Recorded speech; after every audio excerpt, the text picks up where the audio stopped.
All right, good afternoon, everyone. It is my pleasure to welcome you to this exciting webinar hosted by Blitz IT Consultants in partnership with our value business partners, Fiorano and End Exception. I am Stephen Lau, Business Advisor at Blitz IT Consultants, and I'm thrilled to see so many participants from the banks across Vietnam, Myanmar, and the Philippines gathered here today.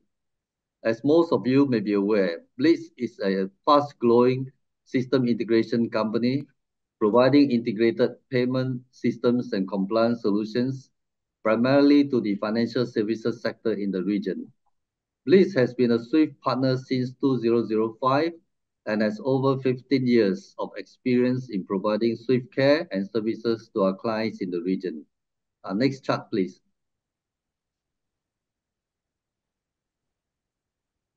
Let me now introduce Mr. Biju. Mr. Biju is the Managing Director, Banking and Financial Services at Fiorano, London. Mr. Biju has 25 years of experience in IT and transformation. He is currently responsible for product strategy and partner channels, specializing in ISO 20022, open banking, banking as a service, and embedded banking. We also have Akhil, Managing Director at End Exception. Mr. Akhil has more than 19 years of experience in product management and business consulting, particularly in strategic payments business transformation programs. And we also have with us this afternoon Mr. Harish TV, Senior Solution Architect at Fiorano, who will take us through a demo. As we all know, the financial landscape is evolving rapidly. In this digital age where technology is transforming every facet of our lives, it is crucial for financial institutions to stay ahead of the curve. This webinar is a platform for us to come together and discuss the latest trend, challenges, and opportunities in the industry. We aim to provide valuable insights and foster discussions that can help drive innovations and growth in our respective markets. Next chart. Today, we have a packed agenda filled with insightful topics that I believe will resonate with each of you. We will be exploring practical next steps that your banks can take to stay competitive and compliant. We will also delve into various topics such as ISO 20022 dates and deadline, structured data elements in ISO 20022, and the non-compliance impact. These discussions will empower your teams with the knowledge and tools needed to navigate the complexities of today's financial environment. I encourage you, each of you, to participate actively in today's discussion, ask questions, share your thoughts, engage with our speakers. Your insight and invaluable, and we are all here to learn together from one another. Before we begin, I'd like to extend my gratitude to our teams, partners, and speakers who have worked together to make this event possible.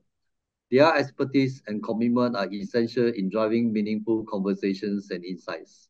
And with that, as a very quick introduction, I wish all of you a very productive and insightful session ahead. Let's make the most of our time together today.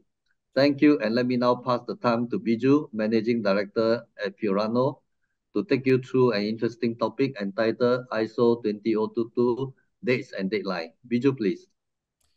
Thank you so much, Stephen. Once again, welcome to the webinar. Thank you for joining. My name is Biju. I head banking as a vertical for Fiorano. I'm normally based in London. Today, I'm joining you from Cairo, where it's nice and sunny. Once again, thanks. So let's get started. Before we start with our slides, what I would like to do is, as is now customary in a lot of webinars, start with a very quick poll just to get a sense of where we are in the room today from an ISO standpoint. So these are the questions, or the poll questions. There are 4 very simple questions. And just to get a gauge of the audience in terms of where your readiness is. So if it's okay, we're going to launch a very quick poll now and leave it there for 2 minutes, and we'll come back as soon as we have the responses. Abhi, if you like to, lovely. Here's the poll.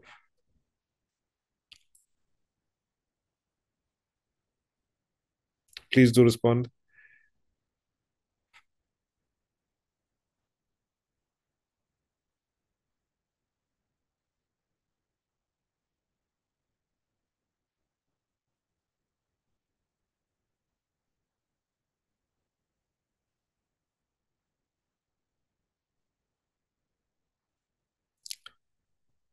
And this is quite important now because we're seeing a bit of a range of different levels of understanding of what CBPR plus compliance means. Almost every bank in the world today is able to receive ISO messages. But the deadlines next year are slightly different. It's about initiating payment instructions. And that's what this poll is designed around. So we'll wait for a minute or so for the responses and then we'll pick it up.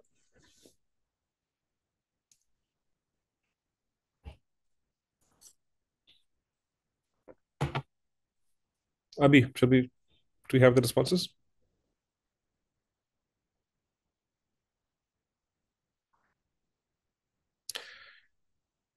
Interesting. So roughly 9% have met outbound data requirements. 47% are in the early stages of planning.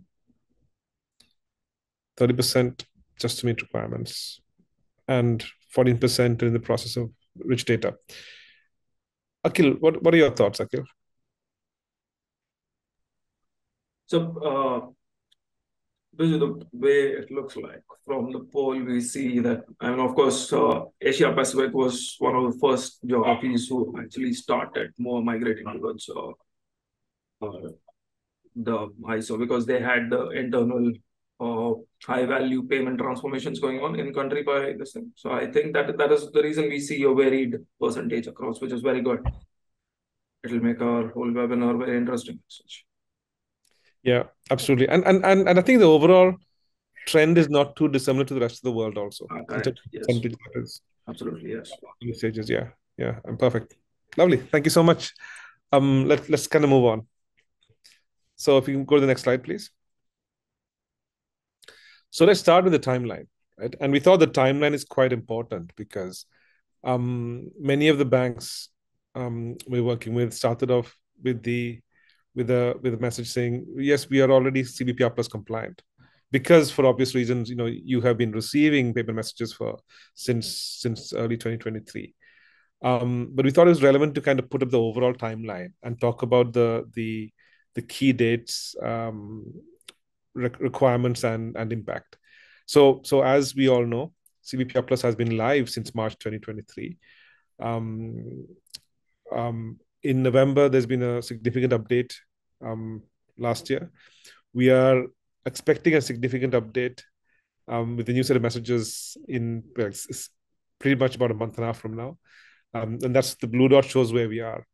But what's going to be really critical are the next few stages, right? In November 2025 is the end of coexistence phase. It's also when SWIFT and local domestic MIs will start support for hybrid addresses. And the impact from that can be quite significant because of the variations in address formats globally, and because the fact that most banks globally have not been holding addresses in structured ISO native formats, right? And that's a fairly big, high impact change, although addresses itself would not seem to be such a big deal, but they are. And then you have November 2026 when support for unstructured addresses will completely stop, and there's a significant impact there. So we thought it's important to start today's webinar highlighting the key timelines. And we are just on the cusp of the November 2024 deadline right now, or milestone. This is a Swift specific slide. I mean, the material is quite publicly available, and we'll also be distributing the slides after the webinar also.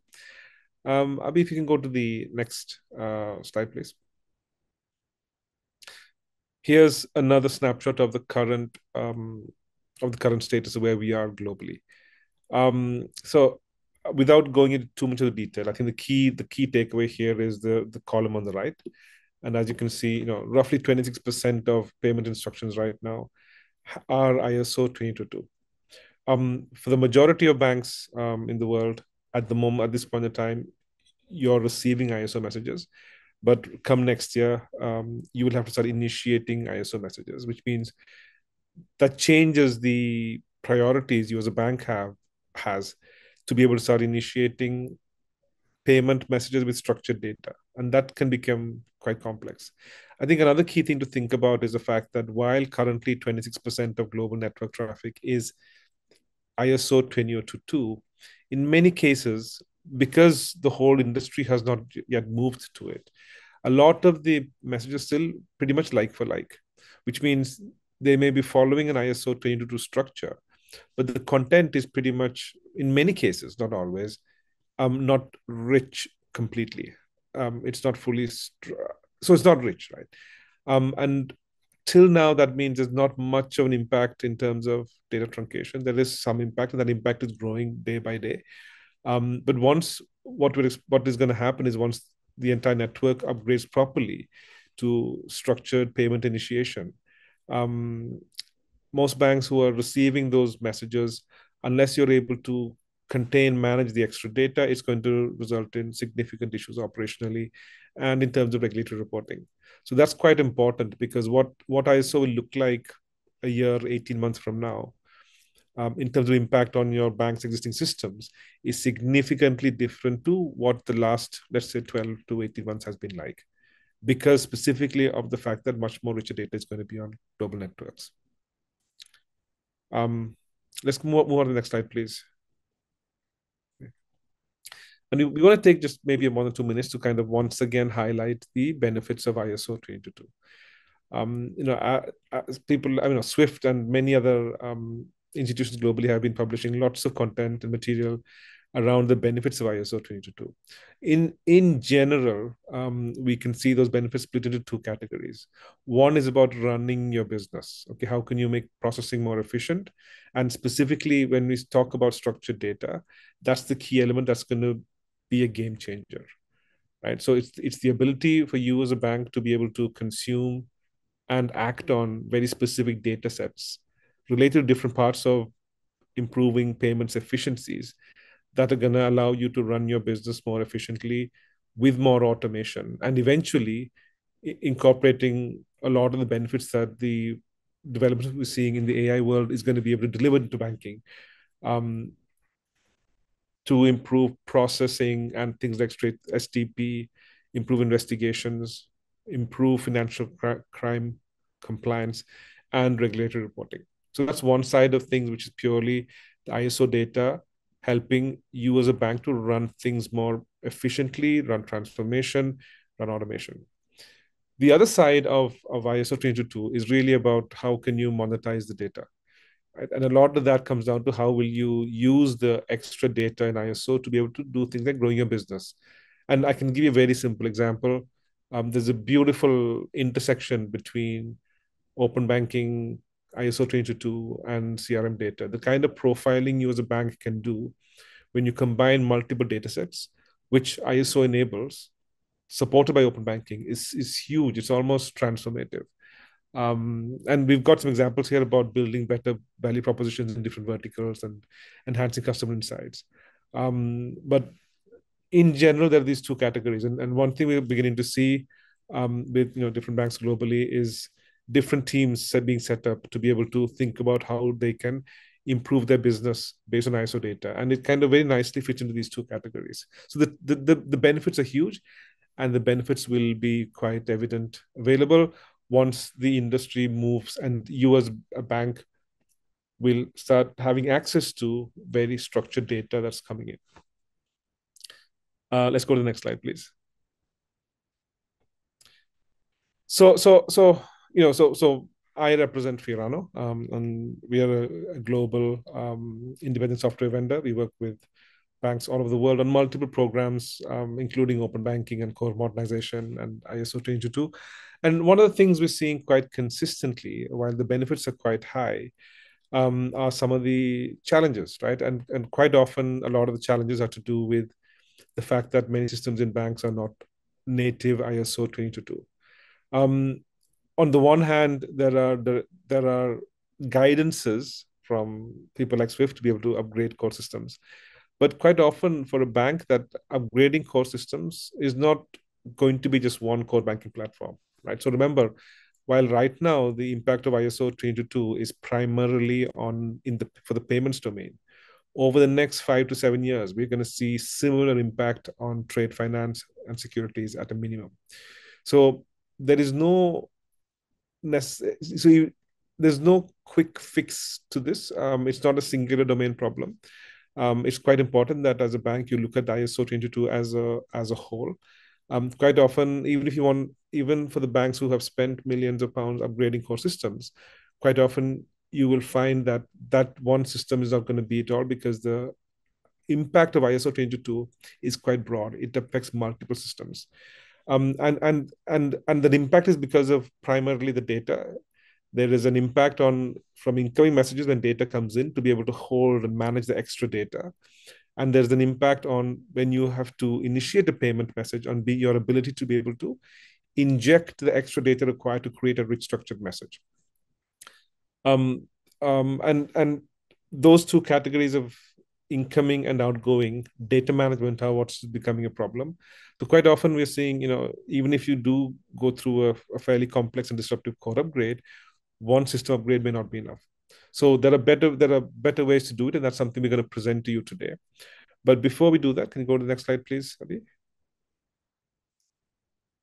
What I'd like to do is hand over to my co-participant presenter on today's webinar, Akhil Rao from Nthexception, which is a specialist ISO data company, to take us through what the impact is and what does this mean in terms of the extra data, and specifically the current deadline around addresses, and what does that mean for banks? Akhil, over to you. Biju, thanks. So when we look at there are a lot of banks, a lot of industry participants that have been discussing structured data, right? So the obvious question is, what exactly is structured data in ISO 20022, right? Because there are a lot of benefits that have been tied to the rich data as such, right? So when we look at it closely, structured data is, instead of free text, banks will be able to use more structured information, such as structured postal addresses, right? We will not have free format remittance information, but a very structured remittance information of code from an external code list of ISO, right? And then there is also around the whole identification of corporations by leveraging legal entity identifiers. Now, all this information becomes machine readable over a period of time. And because the data as such is uniform, complete at the same time, it allows the payment information to flow seamlessly between different systems, right? Especially when we are talking about modernizing the high-value payment systems or the cross-border payment system, in terms of not just limiting it to SWIFT, but also cross-border instant payments, right? Then a bit of deep dive into the importance of this, right? We will see that structured data is very important, very critical in terms of anti-money laundering, sanction screening, right? Where we expect the information to be accurate. We expect the information to be very detailed, but at the same time, it has to fit into the format that is being transmitted. And this has been a legacy issue as such in any payment system, right? And what we are doing effectively with structured data is it reduces any discrepancies, it reduces any sort of misinterpretation during the whole data exchange. And like I mentioned, it makes the whole flow seamless. Now, there are quite a few different industry drivers as well when we look at it, right? There is, of course, there is a FATF 16 change, which is coming in. Then there are changes that are coming in from the Wolfsburg for screening. We have G20 targets. For G20 targets are mostly global. And what the G20 is, of course, looking at is how do we simplify the cross-border payments, right? And then there is, of course, the new projects, new innovations that are coming in, such as the Project Nexus by BIS. So there are quite a few industry drivers. Now, the question is, are the banks ready to bring in that structured data into the network, right? Abhi, can you go to the next slide, please? Great. Now, before I jump into the addresses specifically, right,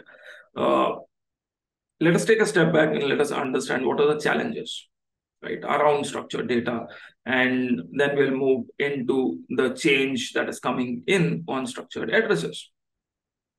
From our experiences, what we have noticed consistently across banks is, of course, there is the data which is there in the bank is incomplete at times, and because the data is incomplete, it leads to errors, and this delays the payment processing globally, right? That is increasing the timelines, and there is a subsequent impact on the client as such.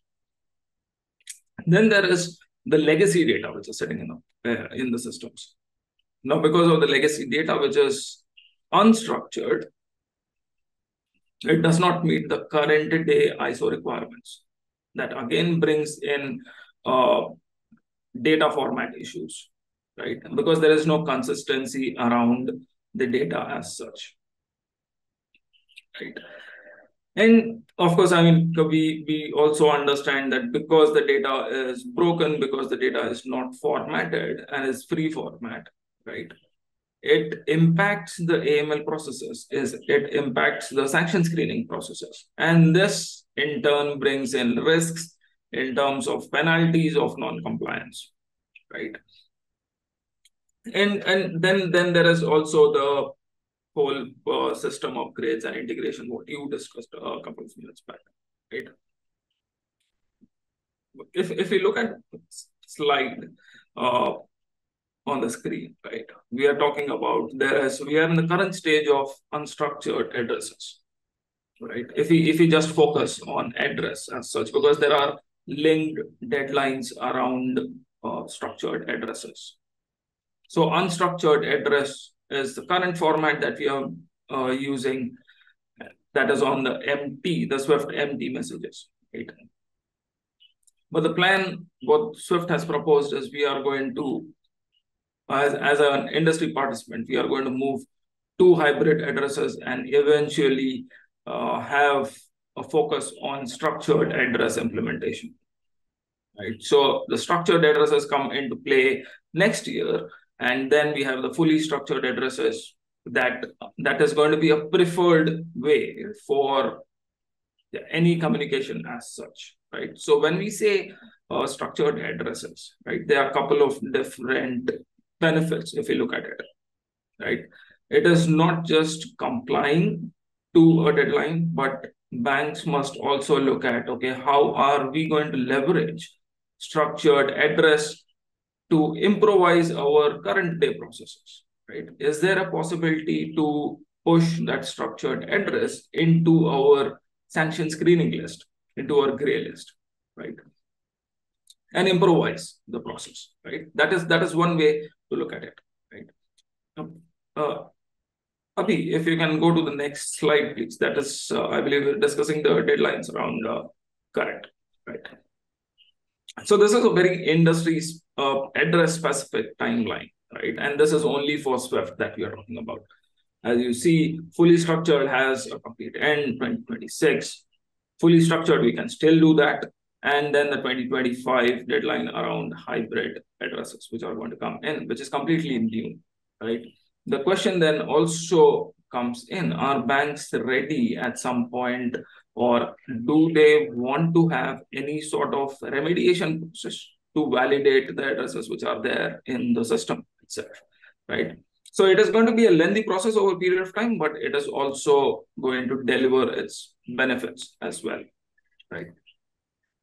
Biju, back to you. Thank you. Yeah. Okay.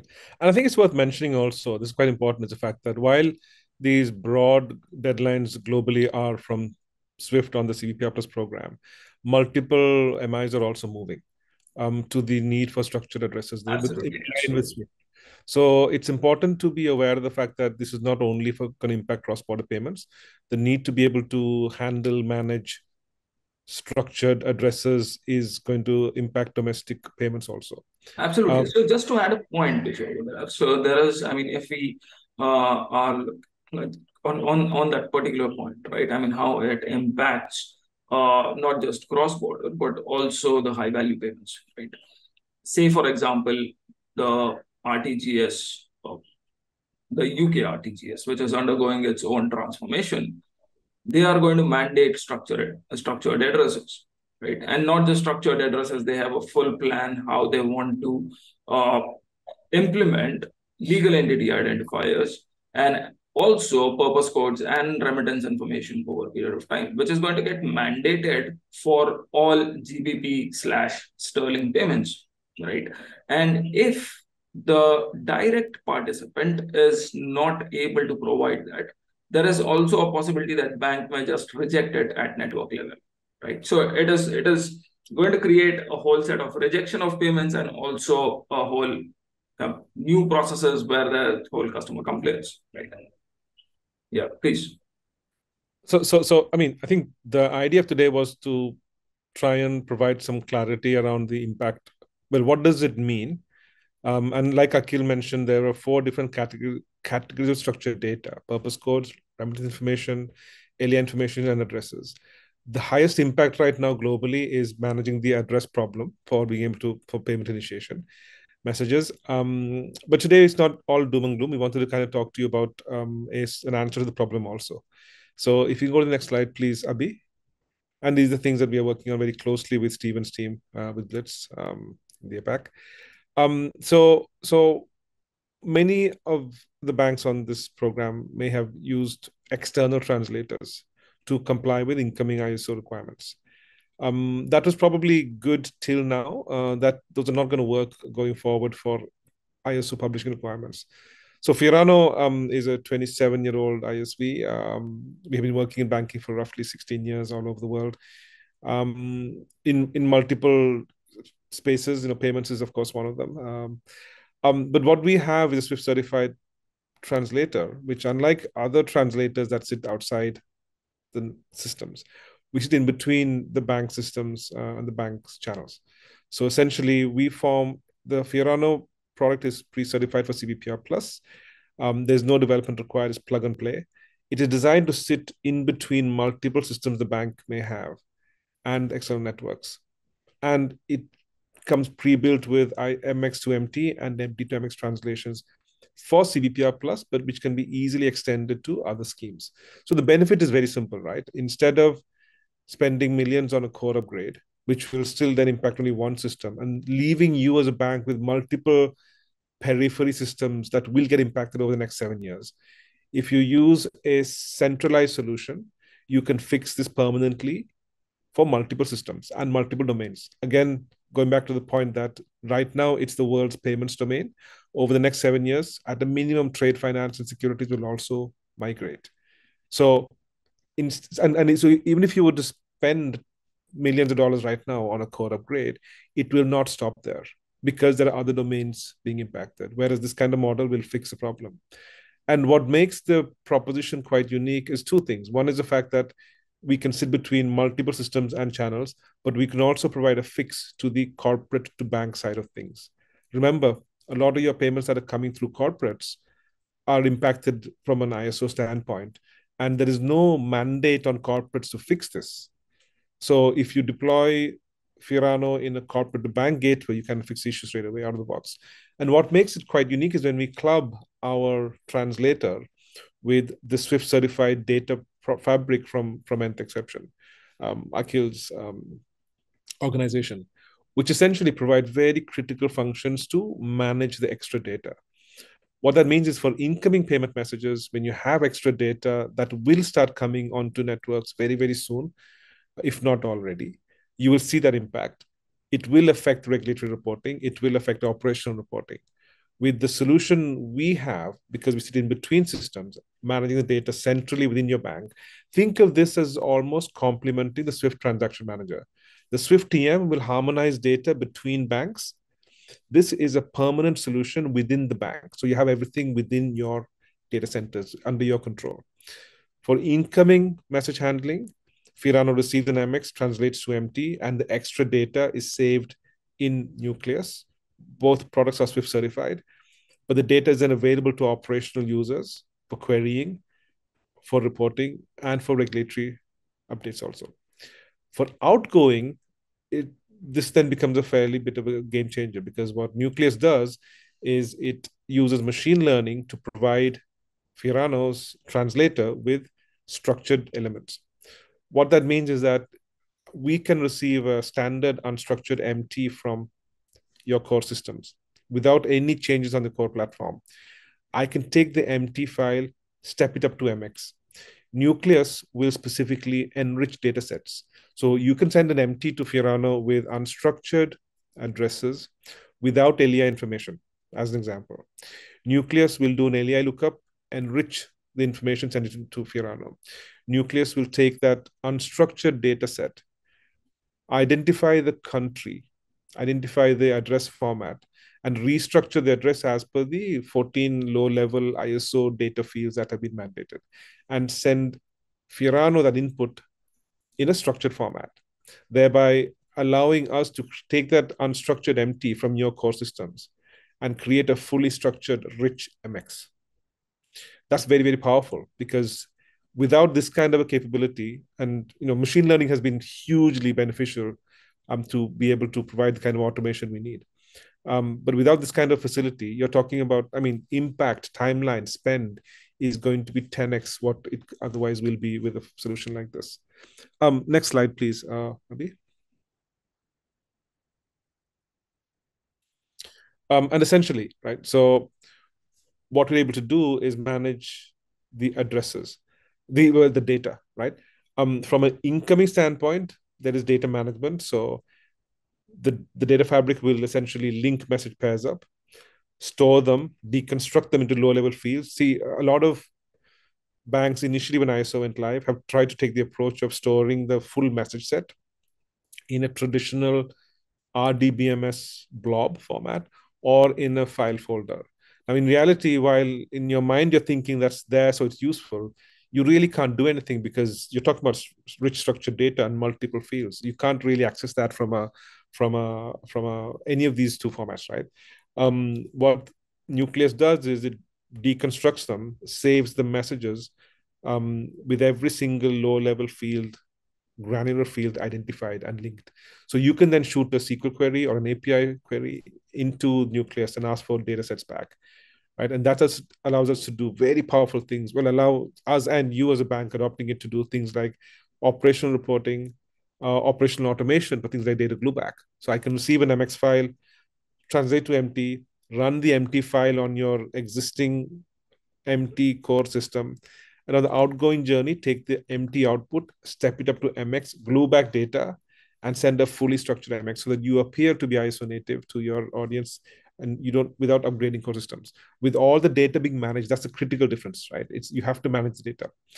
And then for outgoing, initially to meet the most critical deadline of addresses, full automation, because the data fabric is trained on millions of addresses globally, to be able to identify any country address in unstructured format, to receive it, identify the format, and restructure it. Next slide, please, Abhi.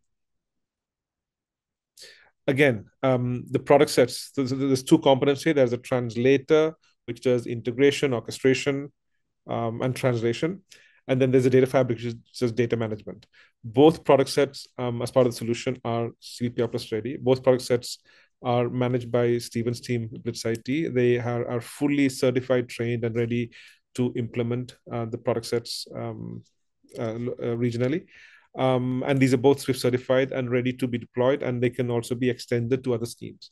So it becomes a common singular solution to meet CVPR Plus requirements and also multiple domestic RTGS type HPPS requirements, right?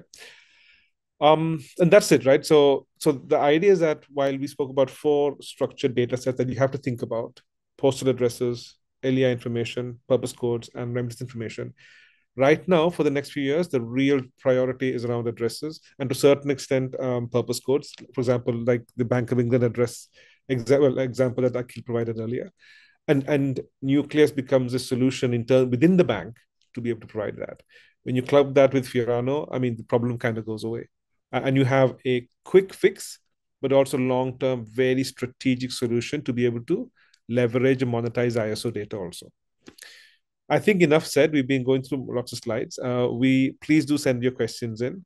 We're going to show you, my colleague, I'm going to hand over to Harish right now, who's going to show you a quick demo of how all of this actually works in Fiorano. Over to you, Harish. Thanks, Biju. Hello everyone. Hi, my name is Harish. Good afternoon. So I'm going to share my screen. I'm going to start with one single slide and then the product, right? Yeah. So here is my just one PPT, which I'm going to present. Yeah. So yeah. So this particular slide, right, talks about our core platform, right?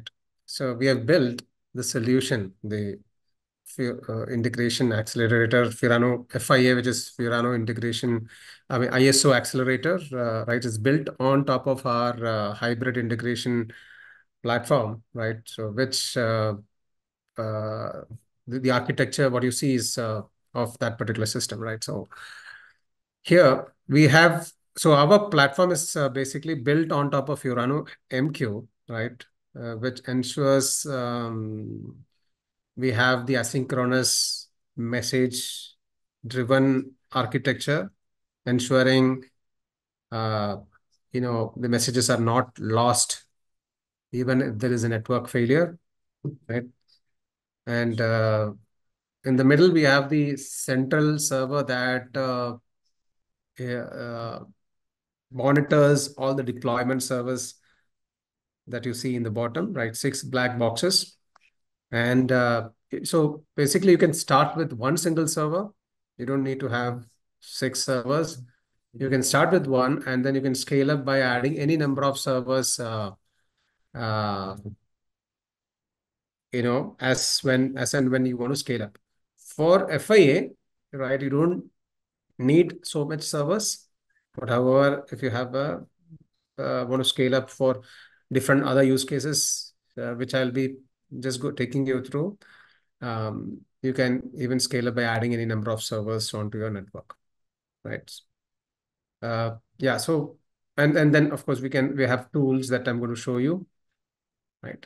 So that's about the quick one about one slide, right? And then now I'm going to take you through the product directly, right? Yeah. So we have, so as I was showing on the screen, right? So I have here a Eclipse-based development UI, right? Which is meant for developing the processes, integration processes, right? And also I have a dashboard, which is for monitoring, which helps you to monitor through a dashboard, which is a web-based dashboard, right? Right. So here on the left-hand side, I have the integration processes here. And on the right-hand side, I have the adapters, right? Ready-made adapters, right? Well, so on top of this platform, we have, for FIA, we have shipped various flows or processes that is used for translation, right?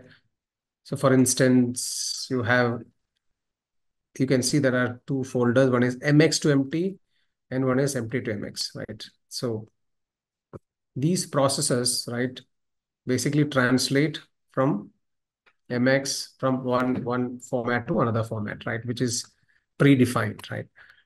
And on the top, we have the core flows which is the main, which are basically the main flows where one will need to configure, right? So if you look at the process, right? So you have a source folder, which is been polled using the Fiorano file reader adapter, right? Which is basically used, or which is available on this under this microservice palette, right?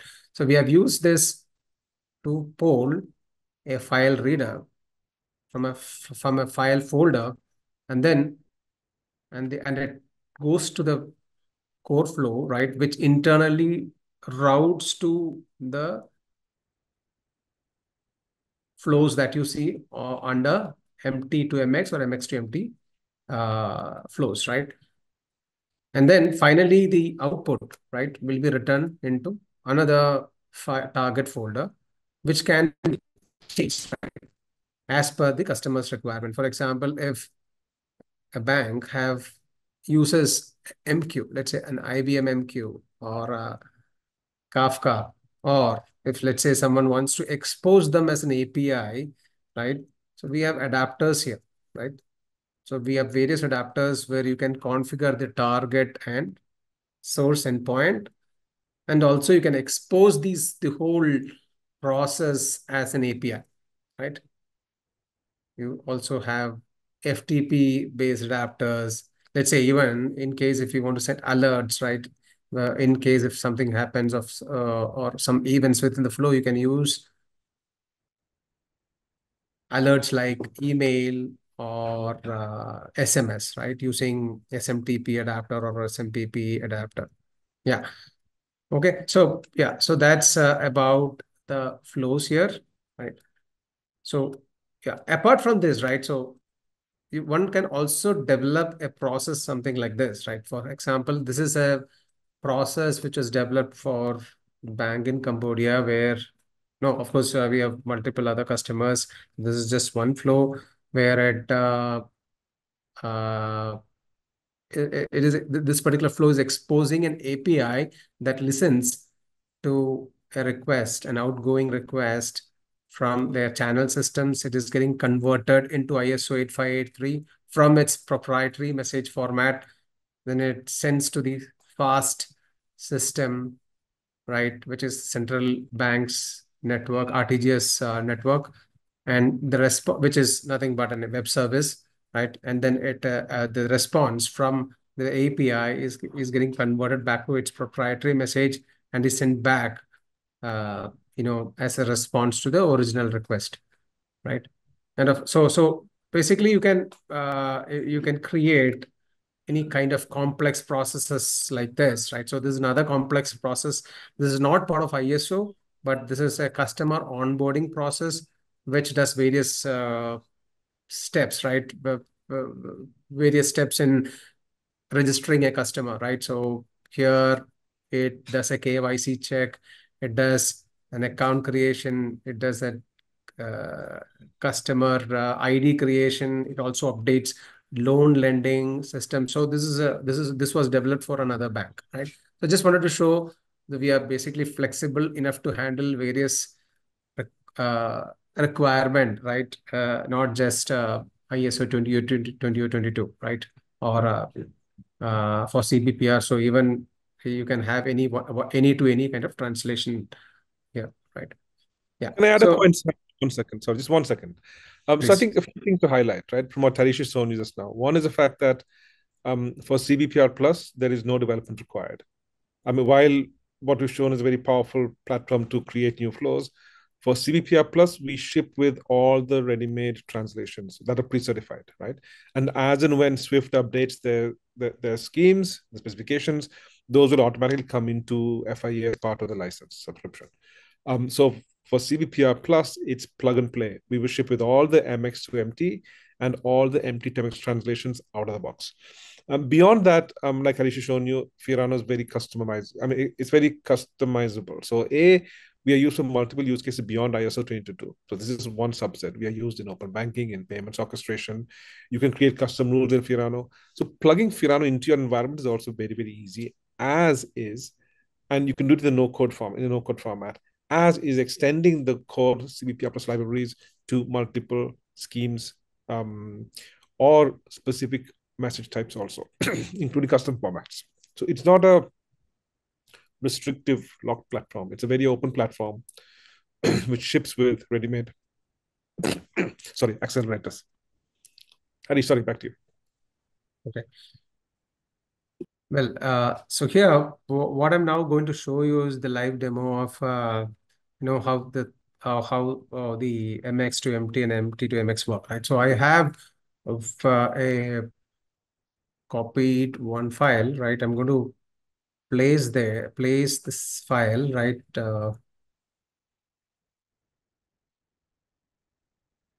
On my source folder, right? Which basically will be picked up from the by the flow, and then it will be basically returned. The target file, right, is returned back onto my target folder, right? So this is the empty which got converted from the original MX message, right? So as you would be knowing, ISO 2022, the field length, the fields, right? So the field length is like, let's say there are certain fields like which would be like 500 character long, right? But in empty, it will get truncated because it cannot take more than, let's say 100 or 125, right? So here we have truncated here, right? So this is the empty which got converted. So what we also do is we also help in storing these messages and can be glued back. The original fields, right? The value of the original fields can be glued back when we send an outgoing messages, which is a part of this particular incoming MX message, right? Harish, can you just one second on this on the XML on the ISO file? Can you go to the other end and highlight the Sudan? Okay, because I want to just be able to show the difference when a transaction happens as per the actual specifications and guidelines. So if you highlight that field towards the right side, we should have. So this is the one, yeah. So here you can see Osmani Digna Port Sudan is part of unstructured information. And Sudan should be flagged up under the sanctions list, which makes sense. So you have full data coming in. Now, when this message is translated as per the SWIFT guideline, because of truncation and field limitations in the empty format, and then systems that are receiving the data, Sudan is changed to SU+. Now, SU+ is not of much use because it could be anything, right? And this has been a known problem that we've known is going to happen for about 2 years now. And now with more and more data coming onto networks, it is becoming a real issue impacting regulatory reporting and operations. And once Harish is done with the demo, like Harish said, we are able to store data in Nucleus and take it back and glue back. What I'm going to ask Akhil to do is very quickly show you, once Harish is done, what that looks like in the data store. So when you'll see the incoming and transited message showing Sudan and SU+, and how you can probably retrieve that and plug it back into your orchestration payment flows. But I wanted to highlight this. Sorry, Harish, back to you. Yeah, no problem. Yeah. So now, yeah. So similarly, I'm going to place source folder under source file under this particular folder, which should get converted back, right, into MX, and then it should get updated under this target folder, right? So basically the flows, right? So you can see there's a new one created here, right? And let me open that, right? So here it is, right? So what basically has happened here is, right, if you look at this street, right, you can see that it has been converted and it is placed into appropriate fields like street name, building number, postal code, etc. So when we look at empty message, right? So it does not have, it is not in a proper structure address format, right? So you cannot make out from here. So it is converted back into, yeah, into a structured data.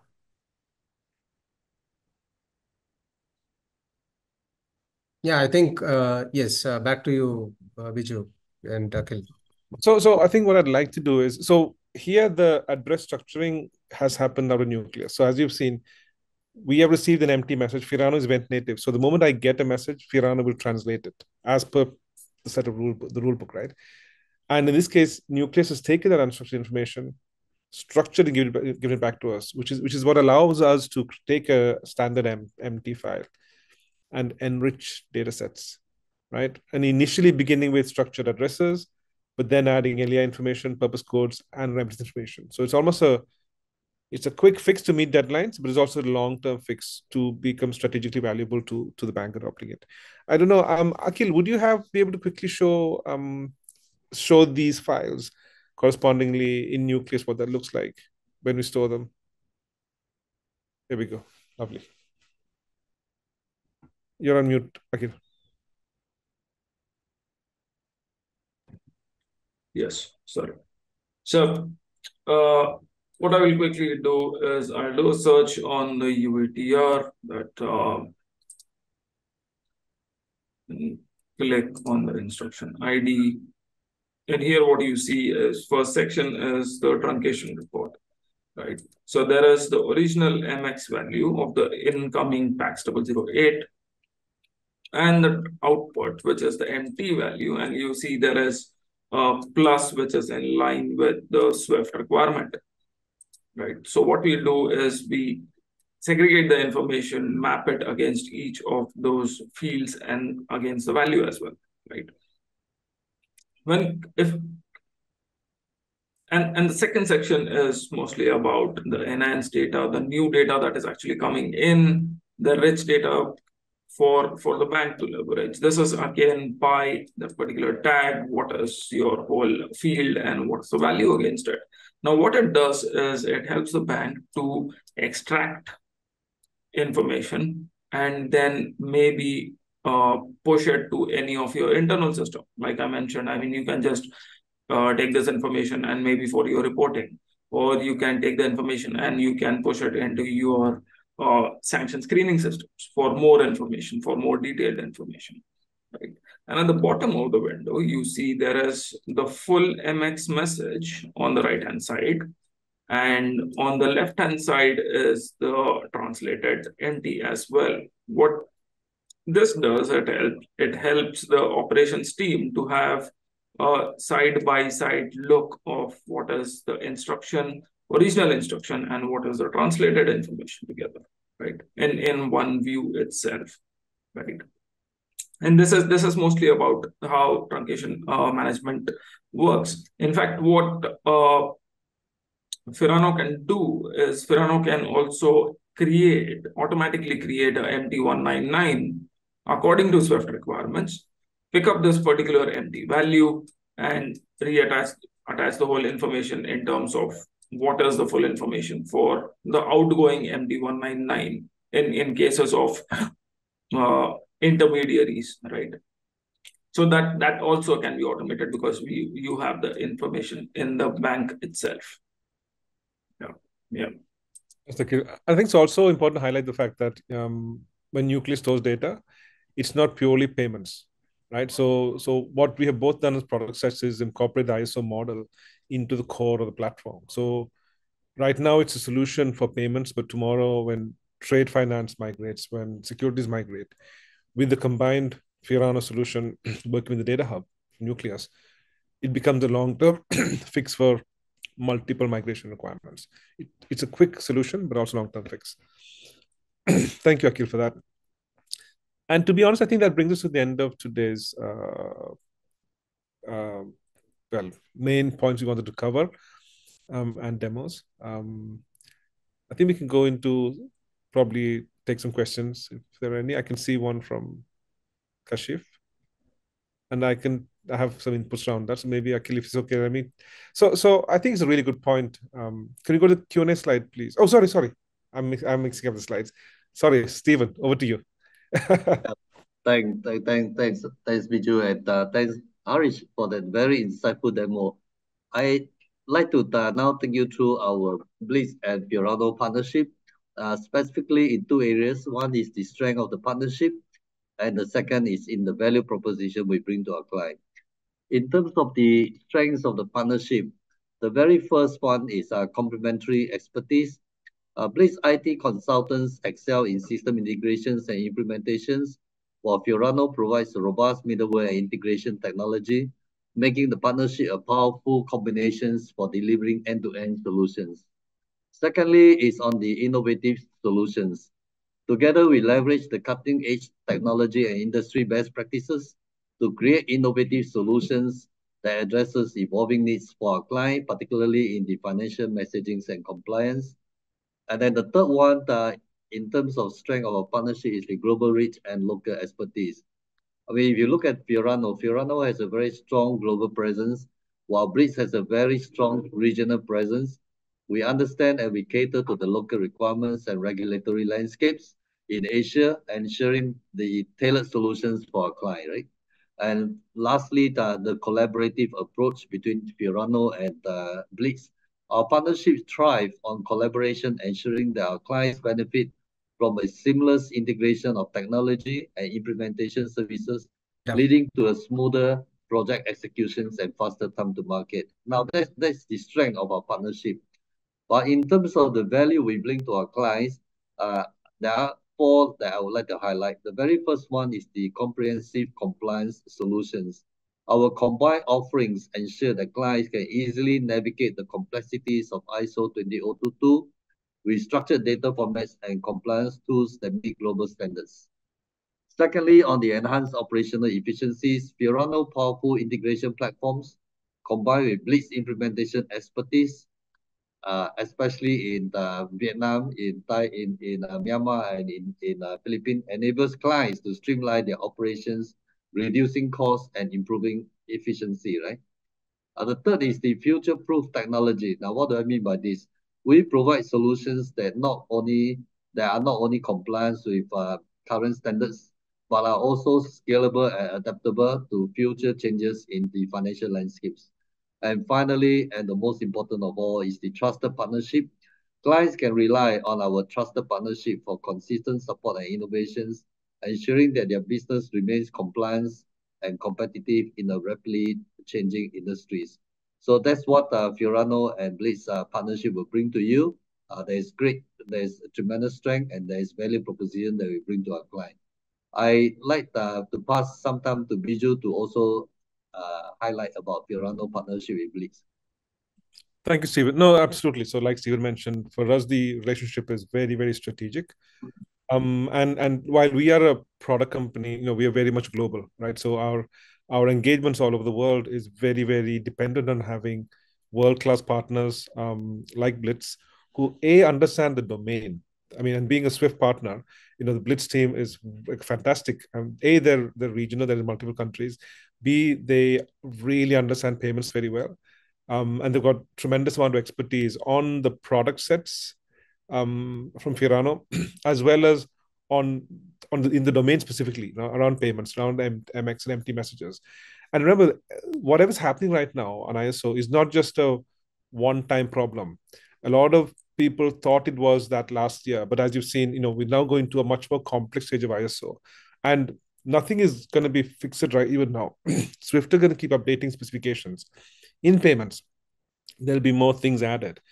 And there's more domains coming. So most people are looking at ISO as a big fix right now, a big chunk of work, but then the long tail, because there will be work happening on ISO. And it's very, very important that while you can comply with requirements quickly, which we deliver, there is a long-term view to your ISO programs. And for that, having a product set that has that long-term strategic vision is important, as is having a partner who has a long-term support vision.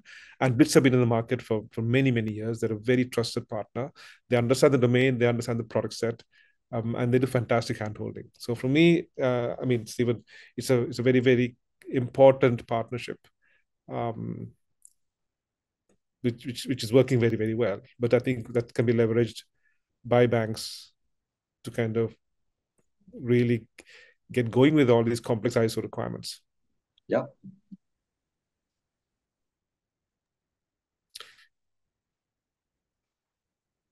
And one of the things we like to offer is there's a very interesting white paper we published. So this is something that Akhil and I think we wrote about maybe 8-9 months ago. It's on ISO structured data. We do proper deep dive into the complexities around ISO structured data and what you need to look out for as a bank. It's something that's going to be made available free of cost. I think we're going to be sending it out to everybody who's registered on the webinar. But if we can go to the next slide, please, Abhi. We've also got a QR code where if you'd like to set up a meeting, see a demo, or even discuss a proof of concept, in your environment around, these complex use cases around structured data. How can you publish outgoing messages with structured addresses, and the information, etc. If you scan the QR code, you go straight to our website. You can, if you submit the form, someone from my team or Stephen's team will reach out to set up a meeting. But I think what I'd like to do is we can take questions, and maybe we can start off with the question which Kashif Akhtar put up a while ago. I think you raise a very good point. The question is, what is the future of structured addresses? Sorry. So the question is, what is the future of structured addresses adaptation by the banks and FI when hybrid addresses is there without a regulatory cutoff?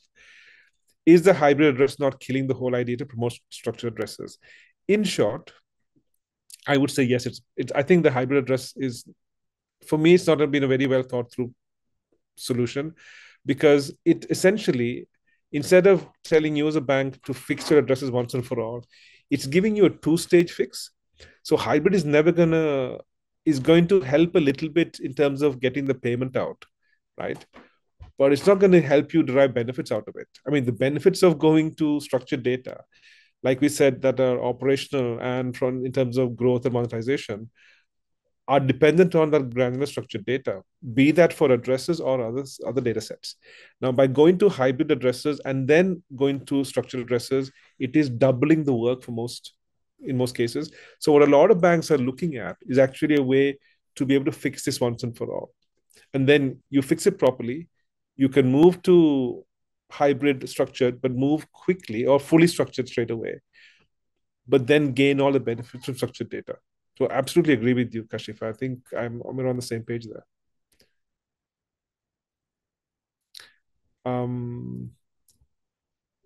Other questions? Hi, team. We have another question here. Will Swift perform network validation on the ISO 20022 structured addresses fields in a similar way to network validation that is performed on FIN messages today? Akhil, you want to take that? Yes. So yes, what Swift is going to do is, because Swift is having a deadline with starting November 2025 for hybrid addresses, they will have those changes as part of the message XSD as such. So that validation will be included over a period of time, and these will reflect in the Swift My standards as well.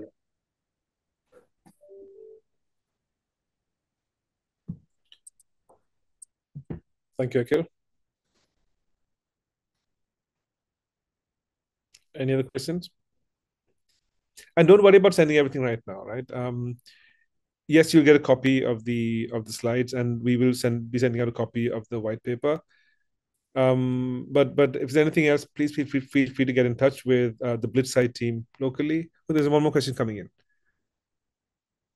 When empty addresses are formatted into structured addresses, how accurate it might be using the ML model you're using? Does it require reviewing before releasing to Swift? Okay, I will take that. So as far as the accuracy of the structure is concerned, it is in terms of what does the bank plan to implement? Is it hybrid addresses or is it fully structured addresses?